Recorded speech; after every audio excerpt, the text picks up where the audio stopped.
The NBA has struggled to bring together the two biggest audiences in America, and that is the NBA coastal audiences and the heartland of the league. So we're talking the Memphis Grizzlies, the Oklahoma City Thunder, the Minnesota Timberwolves, the Milwaukee Bucks, the Chicago Bulls, the Denver Nuggets. Those teams have very regional markets, fan bases, and they don't really go national. If you look at the coastal part of the league, Los Angeles, San Francisco, Philadelphia, New York, Boston, those teams have national fan bases because a lot of those cities are extremely well traveled. There's a ton of audiences that come in and out of the city. They go back to where they were in America and they root for those teams. So that's why you see Los Angeles, Boston. They've been two of the largest historic franchises. They're in big coastal cities, and they've had a lot of success throughout their history. So the fan base is much more likely to root for them and watch their games rather than watch something like Oklahoma City or the Memphis Grizzlies. And the point that I'm getting to here is that Shai Gilgeous-Alexander has had a ton of hate. The foul baiting, the Jokic praise, and whatnot. I think that he is the MVP this year. 68-14 for the Thunder, one of the best defensive teams in the league, and he is a key part of that. Now, if he was off the team versus if Jokic was off the Nuggets, the Oklahoma City Thunder would be a better team.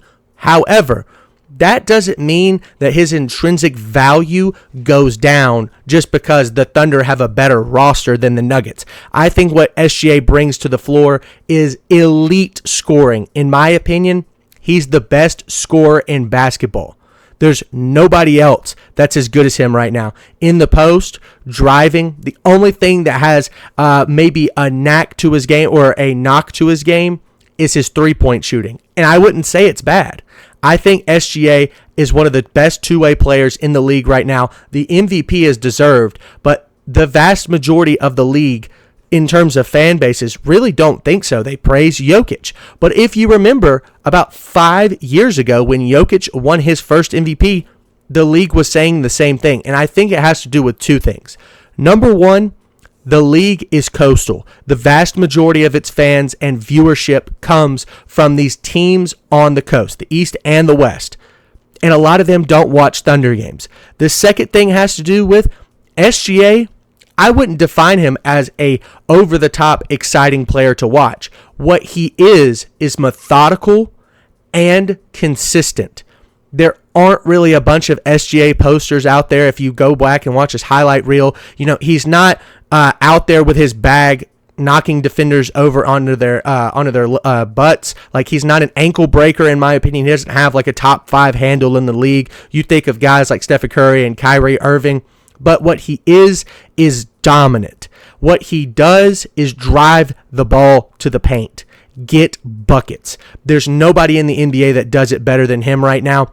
I think that's why he's the MVP. But the methodical play doesn't get him onto the highlight reels. You know who does get on the highlight reels? LeBron James, Stephen Curry, Anthony Edwards, the guys that pop off on tape. I would not define SGA like that, but he is still a top 3 player in the league and the most valuable player in the NBA this season.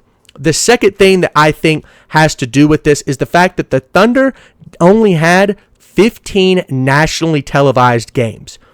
That's not enough to get the fan base of the entire NBA onto your side as the MVP. And you saw this once again with Jokic winning his first MVP. The Nuggets were not on national television that often. So the majority of NBA fan bases that are regional fan bases like the Chicago Bulls, the Memphis Grizzlies, they're not watching Thunder games. The Lakers and the Celtics have 20-plus nationally televised games. They're probably not tuning in to an Oklahoma City versus Portland Trailblazers game. And kind of rightfully so. Like, that might not be interesting to the majority of the NBA. You have to remember, fans, 95% of them are casual. And that's not like a disrespectful comment. I'm saying you like your team or you like a player, you watch them, and that's really it. That's all you have time for. A lot of people are busy. I totally understand it. But then the narratives come in when you see these large free throw numbers or you see NBA pundits talking about foul baiting. That's where the narrative kind of snowballs into SGA as a fraudulent MVP. And that's where, to me, the line has to be drawn, and we have to stop saying, oh, it's time to start hating on one of the best players in the league because I haven't seen him and I don't like him.